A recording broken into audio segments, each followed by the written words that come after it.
Hey everybody, Lawrence here, coming at you with another one. Tacky glue, or for me, Aleene's tacky glue.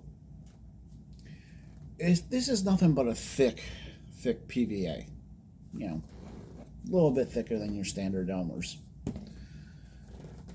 It's very forgiving. You can move your materials around in it, and it gives you time to work. Anytime I don't want to, I need extra time to work. I'm not going to use, say, hot glue. Aleene's is my go-to. Well, for me, it's incredibly easy to get a hold of. I pass multiple stores on a daily basis that carry this. Now, what if you're in an area where it's not quite as easy to get a hold of? Like, oh, I ran out. Let me just run out quick and grab some. Or even if you just run out and you don't feel like going out and getting some. Well, recently, one of my patrons, Quarel, had sent me this idea of homemade tacky glue. Well, I was like, okay. So she sent me this recipe on making a homemade tacky glue because she lives in an area that it's not readily available, short of ordering it online. So I'm going to show you a recipe that she sent me using standard Elmer's and cornstarch. That will get you tacky glue. It's a 2 ingredient recipe. There's like no massive, you don't need a lab to make this stuff. It's quick, it's easy, and let's face it, everybody has cornstarch. So I'm going to do some side-by-side comparison tests, and just for grins and giggles, for the test, I'm going to throw in wood glue, Elmer's, Aleene's tacky glue, and the homemade version. This is a simple, easy process. I'll give you my opinions throughout, and I hope you actually enjoy this. And Quarel, this was all on you. But before we actually get started, I want to give a big shout out to my patrons. Your guys' help is always appreciated, and I can't thank you enough for your monthly support. Of course, Quarel, Dungeon Matron, and my newest patron, Me Geek. You guys, I really do appreciate it. Thank you so much. Let's get to it. Okay, so I'm going to take this 4-ounce container of Elmer's and just pour it into a mixing cup here, just for simplicity's sake. Yeah, it does take a while for it all to drain out, but just prop it up so that can drain on its own. Give it a few minutes. Now, the recipe I was given was basically 1 teaspoon of cornstarch to every ounce, or maybe a little less, a little more, depending on how thick you want to make it. I was originally suggested 3. I went with 4, and I wound up adding like 1 more just to get a little thicker. Apparently, that's what helps with the faster drying time. But it's going to require a lot of mixing, a lot of stirring, so it may get a little monotonous, but I think in the end it's absolutely worth it. You want to get a good, even distribution with the cornstarch to PVA. So, be prepared to do some stirring.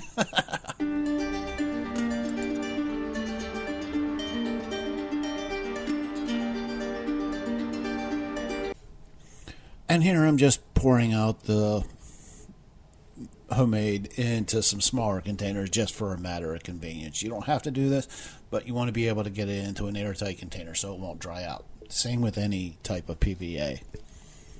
If it has too much exposure to air, it's going to dry out and be absolutely worthless to you.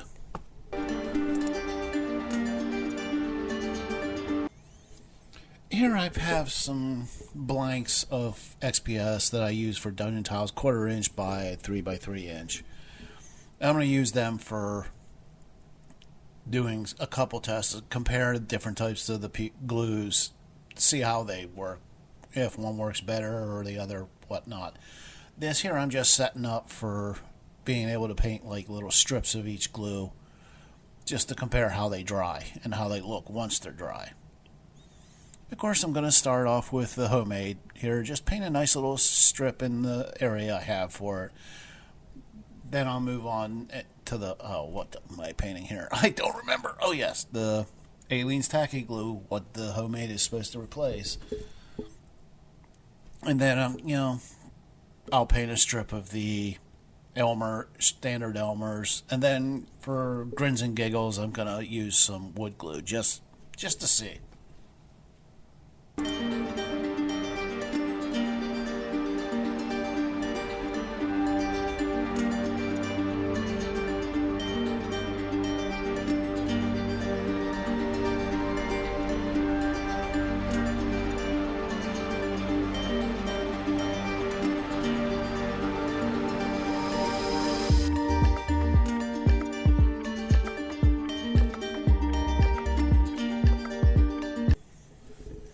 It's been roughly 18 hours since I painted the glue strips on, and the results are pretty well, not exactly what I expected, but pretty close.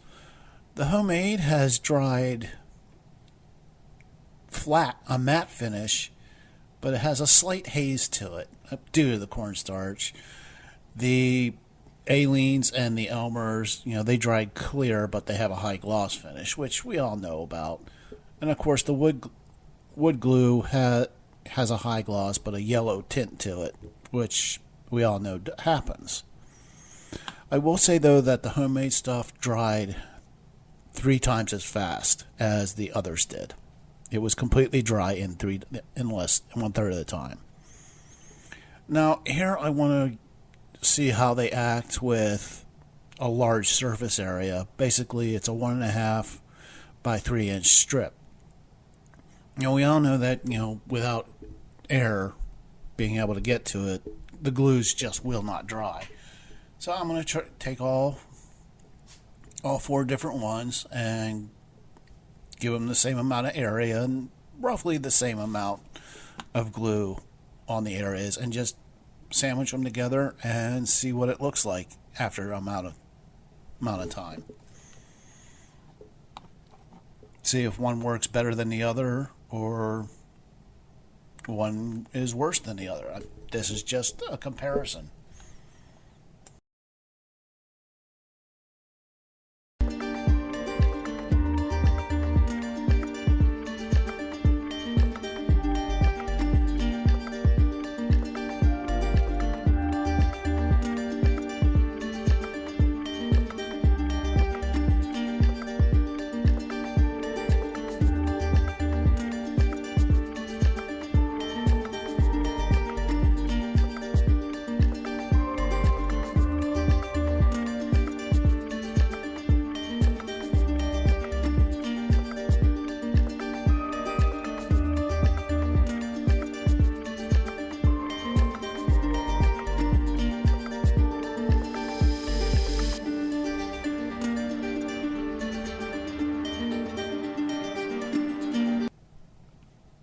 Now here I want to try and pull these apart just to see how well they held together. The Aleene's is holding together pretty well. The Elmer's is holding together pretty well. And in all honesty, they all seem to hold together pretty well. I can peel them apart with concerted effort, but the edges have dried. But as you can see, as with any PVA, without access to air, the further you go in, the wet, it's not going to dry. Which is how it acts. It needs air to dry, and once it gets sealed off around the edges, the inside is not going to dry. And this is the same result with all 4 types that I'm using here. So I can honestly say that as far as drying on a large surface area, they all perform the same. Now, we all know about doing individual brickwork. Carl, I want to see how well one would perform better than the other at holding of just the glue holding the bricks on.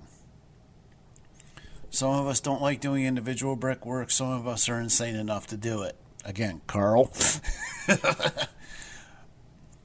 This is just a matter to see if one actually performs better than the other. Why use PVA? Because it It's forgiving, and you can shift the bricks around if you have to. It just gives you some extra time. But again, I'm going to be doing little couple rows of bricks with each different type.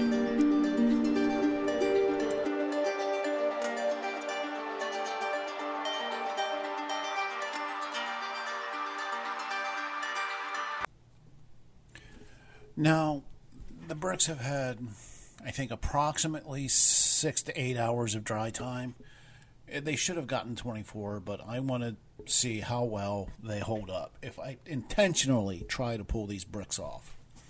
Starting off with the homemade, with some concerted effort, the bricks do come off.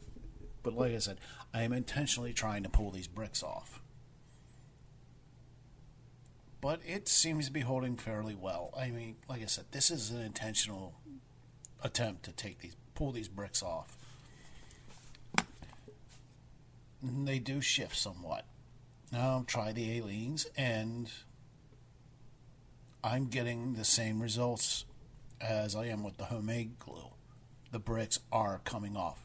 Again, intentionally trying to pull them off. You have to and let's try the Elmer's. Not surprisingly, this actually takes the least amount of effort to start pulling bricks away. They come off compared to the others with relative ease. But again, still intentionally doing this. Now the wood glue, it's a little bit stronger than the Elmer's, but not any stronger than the Aleen's or the homemade. But again, a large chunk just come off. So let's try the Elmer's again. Large chunks come off. Let's try the Aleen's again. Large chunks are coming off. The bricks are being held together from glue that's seeped up in between, so the large chunks coming off like that is not surprising. What you have to understand, though, is these are all they've only had like 6 to 8 hours of dry time. 24 is ideal, but they all perform relatively similar, with the exception of the Elmer's, which is a little bit weaker than the other three. What you do have to understand when doing individual bricks, there's a lot, when you build with individual bricks, there's a lot of other factors holding the bricks on. One, you're not going to intentionally try and pull them off like I just did, but you're also going to seal them in with Mod Podge. You're going to be painting them and a whole bunch of other items that will hold the bricks in place. So this is just a test of the strength of the glue itself, not everything else that goes on to your project. But again, the homemade performed just as well as the Aleen's and the wood glue, and better than the straight up Elmer's. All in all, I'm actually happy with this homemade stuff. So this is definitely a tool that you can add to your table that will definitely help you.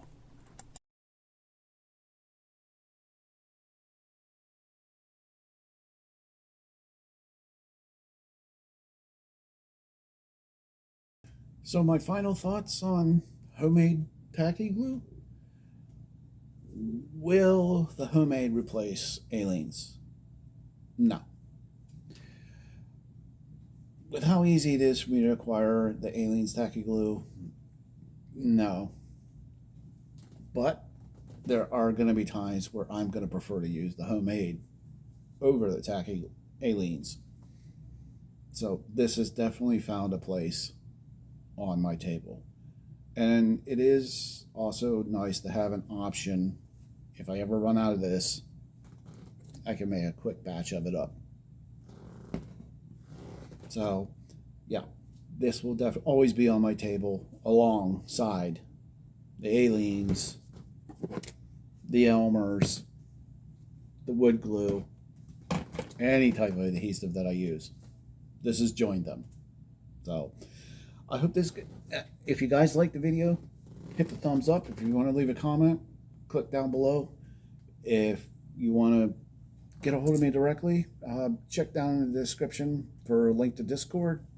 I'm always on there multiple times a day.